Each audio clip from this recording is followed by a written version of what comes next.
கடந்த வாரம் 4 மற்றும் 5ஆம் தேதிகளில் பெய்த கனமழையும் புயலும் அதனால் ஏற்பட்ட பாதிப்பு என்கின்ற வகையில் மாண்புமிகு தமிழ்நாட்டின் முதலமைச்சர் அவர்கள் பாதிக்கப்பட்ட அனைவருக்கும் தலா 6000 ரூபாய் என்கின்ற வகையில் உதவித்தொகை வழங்கப்படும் என்கின்ற அறிவிப்பினை வெளியிட்டார்கள்.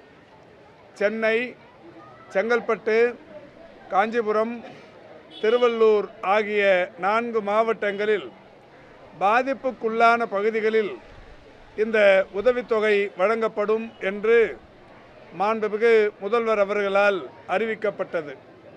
அந்த வகையில் இன்றைக்கு 3வது நாளாக சென்னை, செங்கல்பட்டு, காஞ்சிபுரம், திருவள்ளூர் ஆகிய 4 மாவட்டங்களைச் சேர்ந்த ரேஷன் கடைகளில் டோக்கன்கள் விநியோகிக்கும் பணி நடைபெற்று கொண்டிருக்கிறது. சென்னையை பொறுத்தவரை 1785 கடைகளிலும், திருவள்ளூரை பொறுத்தவரை 850 கடைகளிலும், செங்கல்பட்டை பொறுத்தவரை 80 கடைகளிலும், காஞ்சிபுரத்தை பொறுத்தவரை 135 கடைகளிலும், ஒட்டுமொத்தமாக 2850 கடைகளில் இந்த டோக்கன்கள் விநியோகிக்கும் பணி நடைபெற்று கொண்டிருக்கிறது. மாண்புமிகு தமிழ்நாட்டின் முதலமைச்சர் அவர்கள் அவருடைய அறிவிப்புக்கு ஏற்ப இன்றைக்கு இந்த டோக்கன்கள் வழங்கப்படும் பணி மிக சுமூகமாக நடைபெற்று கொண்டிருக்கிறது. என்றாலும் ஒரு சில சமூக வலைதள செயல்பாட்டாளர்களும் ஒரு சில ஊடகங்களிலும் இந்த கார்டுக்குத்தான் உதவித்தொகை, இந்த கார்டுக்கு இல்லை என்கின்ற வகையில் பல்வேறு வகைகளில் செய்திகளை திரித்து ஒளிபரப்பிக் கொண்டிருக்கிறார்கள். ஆனால் உண்மை என்னவென்றால், ரேஷன் அட்டைகளை பொறுத்தவரை 3 வகையாக இருக்கிறது. அரிசி குடும்ப அட்டைகள், சர்க்கரை குடும்ப அட்டைகள், அதேபோல் ஒயிட் கார்ட்ஸ் என்று சொல்லக்கூடிய வெள்ளை அட்டைகள். ரைஸ் கார்ட்ஸ் என்கின்ற அரிசி அட்டைகளுக்கும் சர்க்கரை அட்டைகளும் ஒயிட் கார்டு என்று சொல்லக்கூடிய இந்த 3 வகையான அட்டைகளும் குடும்ப அட்டைகளும் இருக்கிறது. இதில் ஒயிட் கார்ட்ஸ் என்று சொல்லப்படுபவை ரெசிடென்ஷியல் ப்ரூஃபுக்காக மட்டுமே இருக்கிற குடும்ப அட்டைகள். அவைகளுக்கு எந்த விதமான உணவுப் பொருட்களும் வழங்கப்படுவதில்லை. அதேபோல் சர்க்கரை மற்றும் அரிசி அட்டைதாரர்களுக்கு இது வழங்கப்படும் என்று அறிவிக்கப்பட்டது.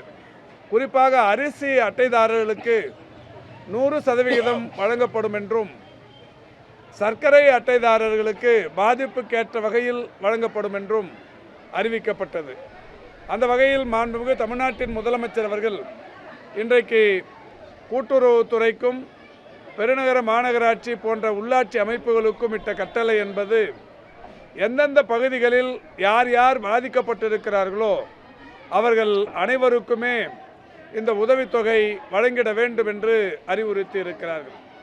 சென்னையை பொறுத்தவரை 14 வட்டங்கள் இருக்கிறது. தாலுக்காக்கள் என்று சொல்லக்கூடிய வட்டங்கள் 16 இருக்கிறது.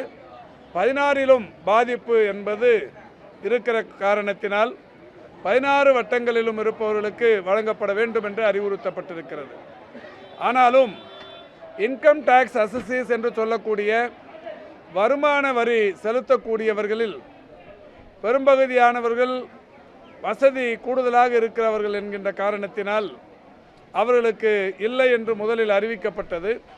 ஆனாலும் மாண்புமிகு தமிழ்நாட்டின் முதலமைச்சர் அவர்கள் வருமான வரி செலுத்துபவர்களிலும் பாதிப்புகள் கூடுதலாக இருக்கும் பட்சத்தில், அதிகமான மழை வெள்ள பாதிப்புகள் இருக்கும் பட்சத்தில் அவர்களும் கூட விண்ணப்பிக்கலாம் என்று சொல்லியிருக்கிறார்கள். அதேபோல் சர்க்கரை கார்டு வைத்திருப்பவர்களும் கூட பாதிப்பு அதிகமாக இருந்தால் அவர்களும் கூட விண்ணப்பிக்கலாம் என்று அறிவுறுத்தி இருக்கிறார்கள். அந்த வகையில் இந்த 2850 கடைகளிலும் ஒவ்வொரு நாளைக்கும் 100, 150 என்று டோக்கன்கள் தரப்பட்டு அவர்களுக்கு விநியோகிக்கும் பணி நாளையிலிருந்து நடைபெறவிருக்கிறது. அதே கடைகளில் யாரெல்லாம் எனக்கு டோக்கன் வரவில்லை, தகுதியுள்ள நான், பாதிக்கப்பட்ட நான், எனக்கு இந்த உதவித்தொகை வழங்குகிற டோக்கன் வழங்கப்படவில்லை என்று யார் கோரிக்கை விடுக்க விரும்புகிறார்களோ அவர்களுக்கான விண்ணப்பங்கள் அந்த கடைகளிலேயே வைக்கப்பட்டிருக்கிறது.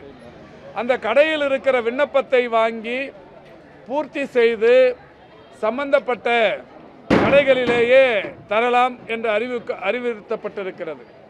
எனவே அது சர்க்கரை கார்டாக இருந்தாலும் சரி, இன்கம் டேக்ஸ் கட்டுபவர்களாக இருந்தாலும் சரி, யாராக இருந்தாலும் பாதிப்பு கூடுதலாக இருக்கிறது, எனக்கு இந்த வகையிலான பாதிப்பு ஏற்பட்டிருக்கிறது என்கின்ற விவரத்தை பூர்த்தி செய்து அந்த படிவங்களை அந்த கடையிலேயே தந்தால் பிறகு துறை ரீதியான விசாரணைகளை மேற்கொண்டு அவர்களுக்கு பின்னாட்களில் இந்த உதவித்தொகை வழங்கப்படவிருக்கிறது. இது மிக சரியாக தெளிவுறுத்தப்பட்டிருக்கிறது என்றாலும் ஒரு சில வலைதளங்களில், சமூக வலைதளங்களில் இது திரித்தும் வேறு மாதிரியாகவும் இது இன்றைக்கு செய்தியை ஒளிபரப்பிக் கொண்டிருக்கிறார்கள். இதை தெளிவுபடுத்த வேண்டும் என்பதற்காகத்தான் இந்த சந்திப்பை இப்பொழுது நாங்கள் மேற்கொண்டிருக்கிறோம்.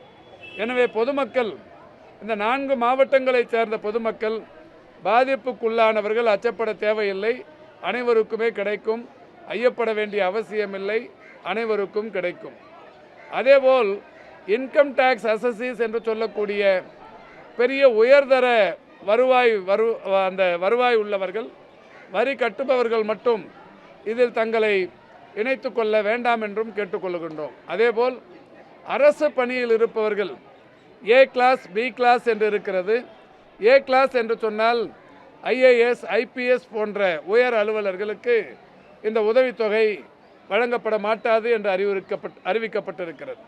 அதேபோல் பி கிளாஸ் என்று சொன்னால் டிஆர்ஓ, ஆர்டிஓ போன்ற 2ஆம் நிலை அரசு அலுவலர்களுக்கு இது வழங்கப்பட மாட்டாது என்று அறிவிக்கப்பட்டிருக்கிறது. எனவே அவர்களும் விண்ணப்பிக்க வேண்டாம் என்று கேட்டுக்கொள்ளப்பட்டிருக்கிறது. அரசு ஊழியர்களை பொறுத்தவரை ஏ கிளாஸ், பி கிளாஸ் என்கின்ற வகையிலும், அதேபோல் உயர் வருவாய் அலுவலர்கள், உயர் வருவாய் வருமான வரி செலுத்துபவர்கள் இதில் தங்களை இணைத்து கொள்ள வேண்டாம் என்றும் கேட்டுக்கொள்ளப்படுகிறது. தகுதி உள்ள அனைவருமே, மழை வெள்ள பாதிப்புகளுக்கு உள்ளானவர்கள் அனைவருக்குமே தருவதற்கு மாண்புமிகு முதல்வர் அவர்கள் உத்தரவிட்டிருக்கிறார்கள். அந்த வகையில் நாளை காலை 10 மணிக்கு மாண்புமிகு தமிழ்நாட்டின் முதலமைச்சர் அவர்கள் வேளச்சேரி ஏரிக்கு பக்கத்தில் இருக்கிற அஷ்டலட்சுமி நகர் பகுதியில் இருக்கிற திருவல்லிக்கேணி கூட்டுறவு சங்கம் TUCS என்று சொல்லப்படுகிற அந்த ஒரு கடையில் பயனாளிகளுக்கு 6000 ரூபாய் தந்து இந்த திட்டத்தை முறைப்படி தொடங்கி வைக்கிறார். என்னங்கம்மா? இல்லை, பாதிப்பு இருக்கிற எல்லா இடத்துலையும் இல்லை 6000 ரூபாய் என்று அறிவிக்கப்பட்டிருக்கிறது. உயிரிழப்புக்கு என்று 5 லட்சம் ரூபாய் அறிவிக்கப்பட்டிருக்கிறது. கால்நடைகள் இழந்தால் எவ்வளவு என்று அறிவிக்கப்பட்டிருக்கிறது. படகு மாதிரியான எக்யூப்மெண்ட்ஸ் அது பாதிப்புக்குள்ளாகி இருந்தால், சேதமாகி இருந்தால் அதற்கும் எவ்வளவு தொகை என்று தனித்தனியே அரசாணைகளின் மூலம் வெளியிடப்பட்டு அந்த அரசாணை ஏற்கனவே பத்திரிகைகளின் மூலம் பிரசுரிக்கப்பட்டிருக்கிறது.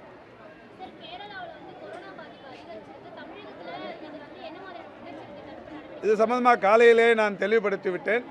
கேரளா, சிங்கப்பூர் போன்ற பல்வேறு இடங்களில் இந்த பாதிப்பு என்பது அதிகரித்து வருவது உண்மை.